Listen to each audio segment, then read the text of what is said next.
Welcome back to another video, guys. We're loading up RuneScape Dragon Wilds, the new survival crafting game from Jagex, and I wanted to try and make a video of things I wish I knew before I started. In our first impressions video that I was joined by Sir Mouser, you didn't really see a whole lot of us getting into much of anything other than kind of learning the game. I'm about 25 hours in, which isn't a whole lot, but it is enough to have gotten my feet wet, kind of understand some things, and I wanted to talk about those. First and foremost, at the early game, you are a hunter-gatherer, so these stones, the wood, that's going to be kind of how you start your early game crafting.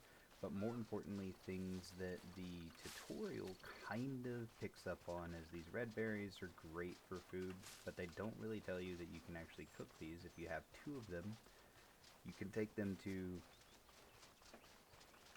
your campfire, and it doesn't have to be anything fancy. It can just strictly be a campfire, and you can cook them into dried red berries. These are going to give you more food and sustenance meter than just your standard berries. This goes for any vegetable as well, so if you see I can put cabbage in here and it'll give me fried cabbage.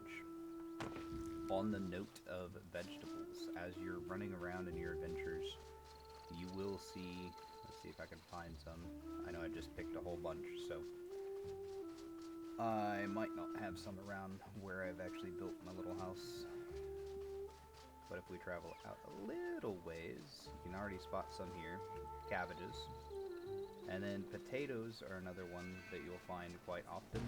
They're these little flowers here. Potato, potato, potato, potato. And of course, I would be rudely interrupted by a dragon attacking.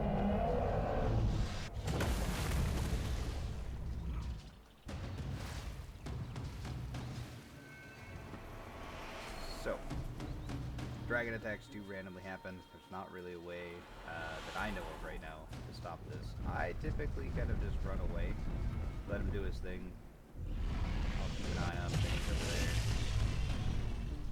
Every now and again he may follow me far enough away that he hits me, but I'm just gonna sit here, hang out for him to go.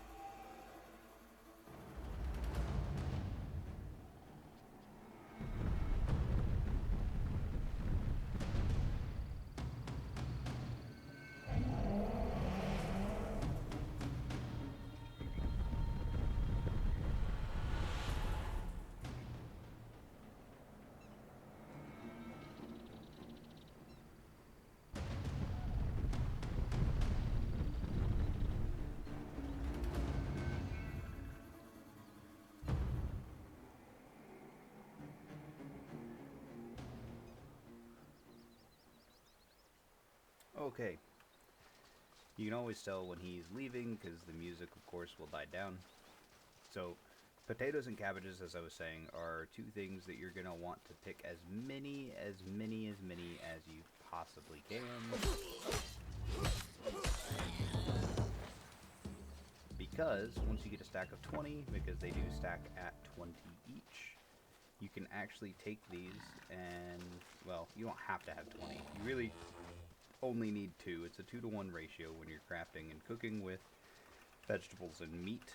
But what I'm getting at here is as you get into your next cooking station, which should be very early on in game, you're going to get your cooking pot here.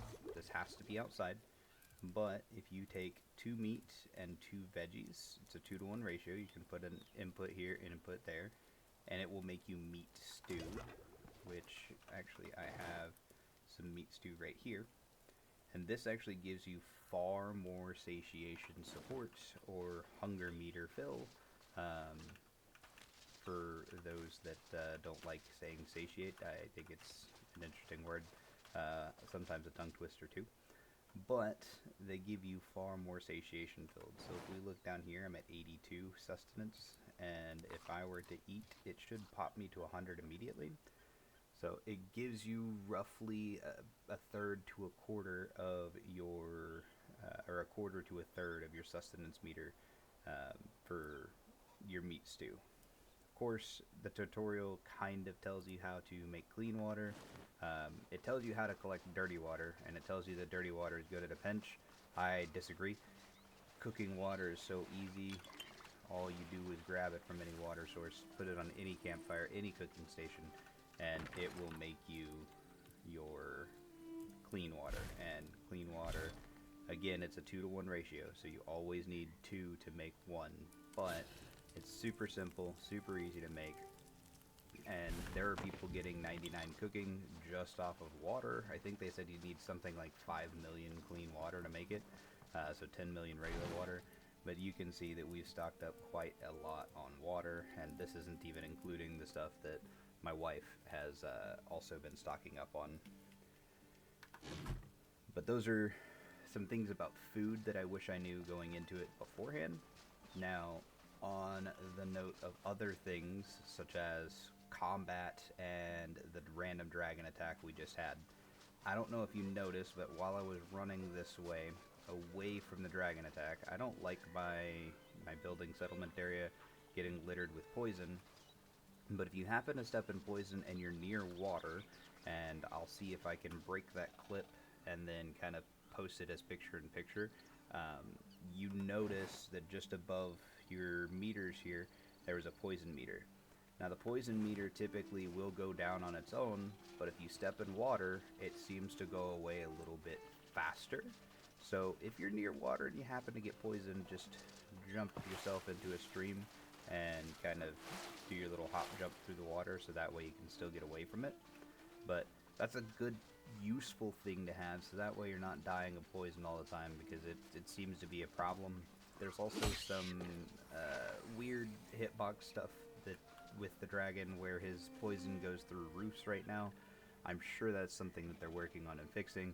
So oftentimes if I die and spawn back in my house here, which is under a remodel, but I will pop into my bed, and of course there's going to be poison inside because it went through the roof, so I immediately get poisoned, which sucks, but again, I'm sure they're working on it. And then when it comes to combat specifically, this game, it has an interesting gameplay loop in which it is a tiered system. You go into, let's open my map here. You start in Bramblemead. This is your tier 2 zone. Temple Woods is your tier 1 zone, but your tier 2 zone is here. And then they'll work you into Whispering Swamp, which is kind of a blend between tier 2 and tier 1, or sorry, tier 2 and tier 3, which your Fractured Plains is your tier 3. The way the game is set up is that in order for, you're going to get your reinforced armor in tier 2 zone, and you'll start being able to take on enemies with ease. And when you do that, I highly encourage, once you get your reinforced armor, your stone club, your bone club, whatever you're using, bone dagger, whichever weapon of choice you prefer, I strongly encourage going into fights. I know we've all been there where we first started the game and we were scared to take on fights, but you're not going to understand the combat loop and attacks of your enemies until you continue putting yourself in those situations. So for me, learning the goblins was annoying, because goblins are surprisingly strong in early game for what they are. Those of us who have played RuneScape 3 know that goblins are typically your first enemies, and not exactly a difficult enemy to dispatch at that.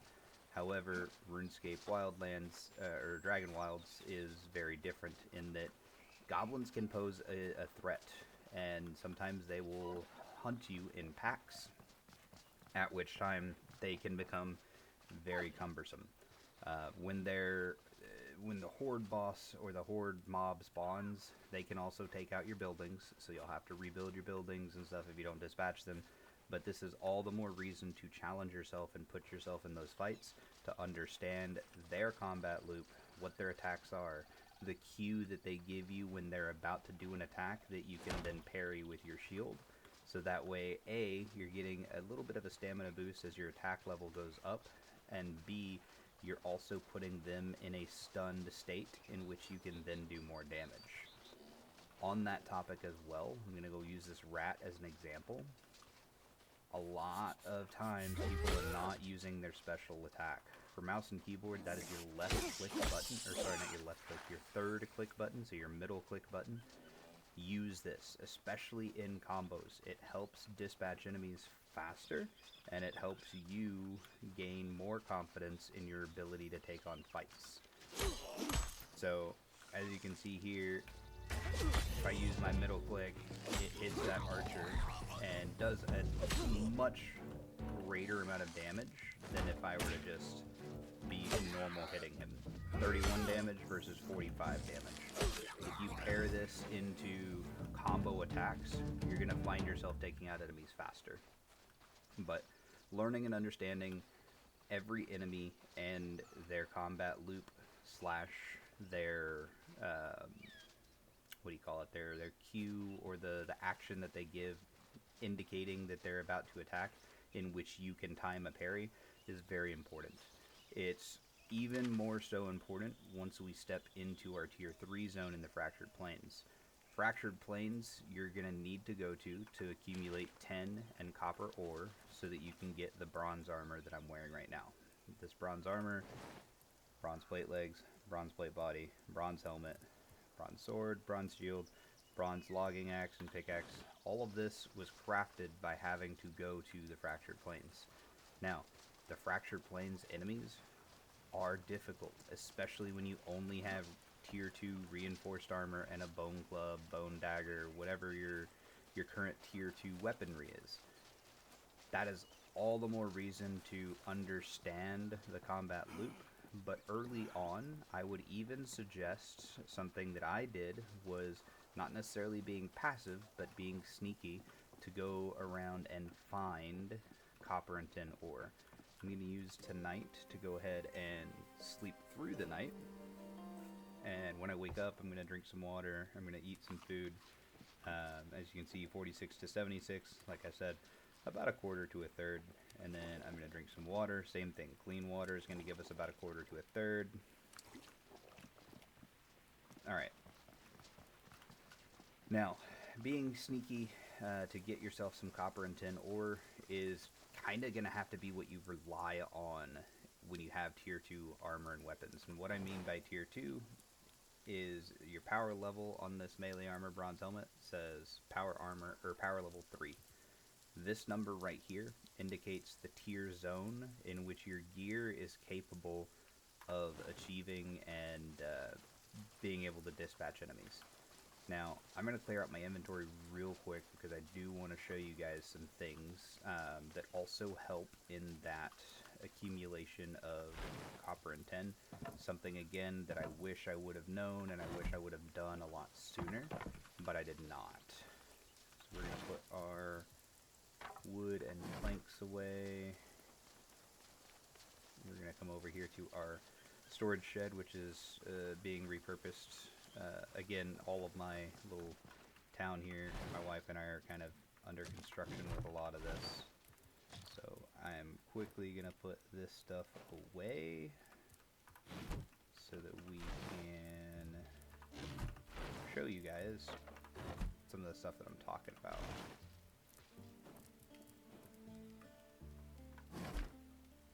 Let's see, where did my food go? I know I had some. There we go. Little food chest. Alright. That's enough now. My weight is at 135 out of 400. This is another important thing that is going to be the name of the game. You're going to be constantly checking your weight. You're going to be constantly just making sure that you can carry enough stuff, and especially when we're talking about ores and precious metals, until your mining level goes up a little bit, they're going to weigh a lot. So I'm going to use my lodestone, and we'll get into the lodestones momentarily as well. These little gate icons here, these are vaults. Always, always, always push yourself to go in these. The guardians inside them can be a bit of a hassle, especially early game and early gear. But if you've got a friend with you, push yourself to go into these, because those vault cores are what help you create your lodestone. You need a vault core, you need rune essence and stone. Rune essence and stone is easy to come by. The vault cores are only found in those vaults though. So this is going to allow you, those of us who've played RuneScape 3 are familiar with lodestones, it's going to allow you to teleport across the map very, very easily.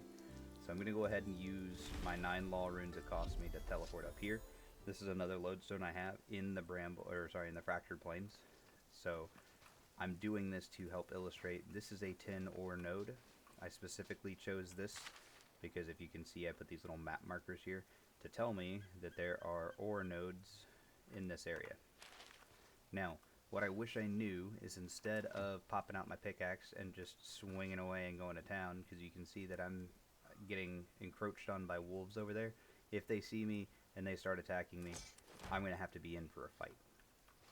When you don't have anything but tier 2 armor and weapons, that's going to stink. But if we open our spell book here, if you train your rune crafting up to get your rock explosion, you can use this bad boy right about there. And I now no longer have to mine just about any of it because it's almost all done. There's that one little bit right there that's left. But this is a very quick, very efficient way for you to go collect your tin, collect your copper, and the cooldown for it's only about 30 seconds. That's enough time for you to be able to use the spell, collect the ore, kind of look around, make sure you're safe, go back into it, and mine it if you need to. It looks like there's still a piece that's kind of glitched into that rock. That's why it says this is not depleted. Let's see if we can reach that with a pick. Maybe not. Probably not, no. Nope, okay. So we're going to use Rock Explosion again, just so we can illustrate another thing here real quick. There we go. So, got that, and now you can see this says 10 ore node depleted. There's that wolf encroaching on me. I knew he was gonna, so I'm gonna block that. And then you can see I did 3 hits and then my special, and I did that on purpose so that I can do a little more damage and cut through him quicker and easier. This is, again, important. Challenge yourself to understand these enemies. These wolves, especially in tier 2, are going to be helpful for you collecting wool items, because their fur, the soft animal fur, gives you the ability to put that into your spinning wheel to make wool, which you'll need for higher tiered crafting stations. So challenge yourself to understand these enemies, and also challenge yourself to be coming over here for ores and stuff like that. This is now depleted, so it's going to eventually respawn. I'm going to use Wind Step. You'll see that I love to use that quite a bit, and I failed right there. There is no cooldown for this. It is use, forget, do it again. But I do that because traversing through here is important. Outsmart the enemies, because oftentimes their path tracing isn't going to allow them to catch up to you, especially if you're using spells for maneuverability instead of just running away from them. Just understand that while casting, that animation right there, while casting, you do have to account for the time it takes to do that. Otherwise, the enemies will be able to interrupt the cast, and you will not cast that spell. So that is something that I learned the hard way, but again, we're going over things that I wish I knew going into the game. Now, we're going to use Rock Explosion again.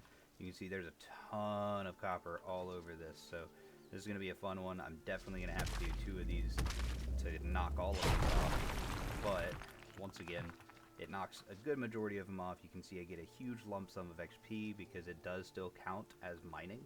It is, technically speaking, a mining spell.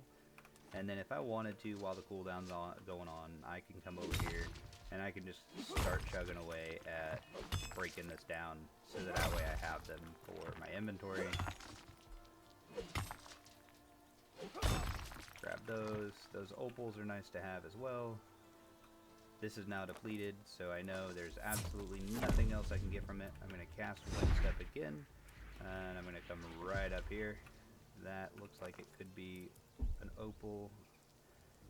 Rock Explosion's about to be available. I'm going to cast it over here because there's more that I can hit in the radius over here.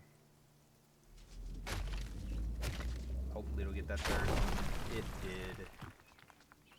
There was not an opal there. I thought it could be. I can't really tell if the opals have a distinct visual difference.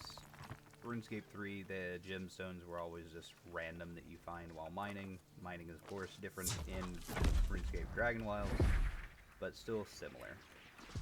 Alright, once again, another type of enemy over here. If I follow this cliff line, because I've done this route a couple of times, there's another ore node right here. So I'm just going to leave him be over there. There is a chest over there, I believe, if I'm not mistaken, that you can always get if you're really inclined to do so. I'm not really bothered by it. Got Rock Explosion about to happen again. And we're going to pop that. We're going to go grab that other node over there.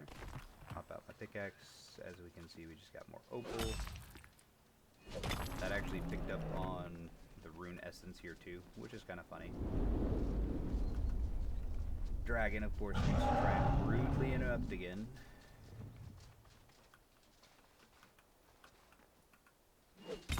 And we are going to just grab this. Rock Explosion's not quite ready yet. Again, 30-second cooldown. As you're doing these runs and these farms for this material, you'll start picking up on, oh, it's too soon, or, oh, I should have this available to me now. I'm going to go ahead. I don't really need to do this part here. I just do it to be safe, but also it gives me air enough to see that we have a node available here. Grab you some sandstone as you see it too. Sandstone's nice to have. Good for crafting. This guy right here is going to be a bit of a annoyance. So what we're going to do is we're going to enchant our weapon with fire. There he is, trying to interrupt my spell.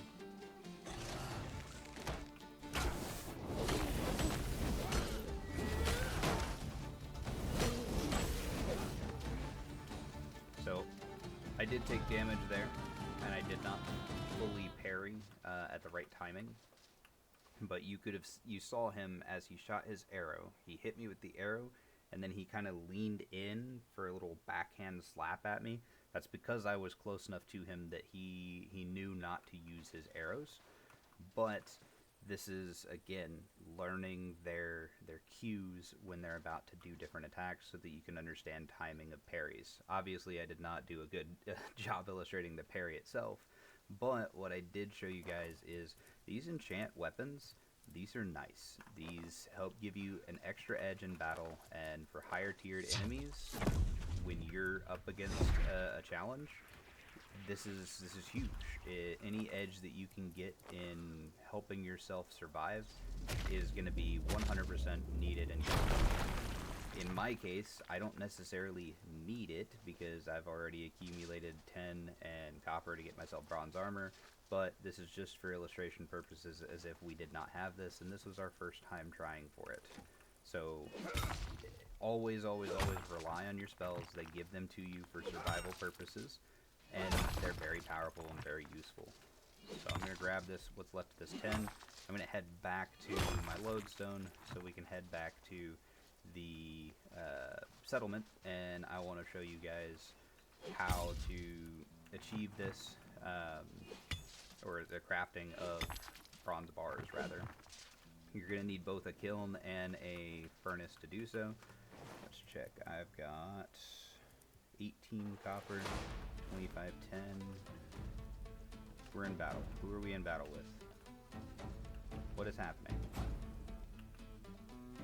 Oh, you're right here. Okay. One below me. I'm honestly not going to bother with him. I'm just going to run back. You see, Windstep is one of my favorite spells to use because, again, traversing is just made that much easier when we're traversing up, down. You can save yourself from a heck of a lot of fall damage in doing so. All in all, it is just very, very wise to do so. there was a 10 node right over there that I hadn't spotted last on my run, so I'm going to make sure I always use that again now. Grab me some more sandstone while we're here. And we're going to hit this lodestone.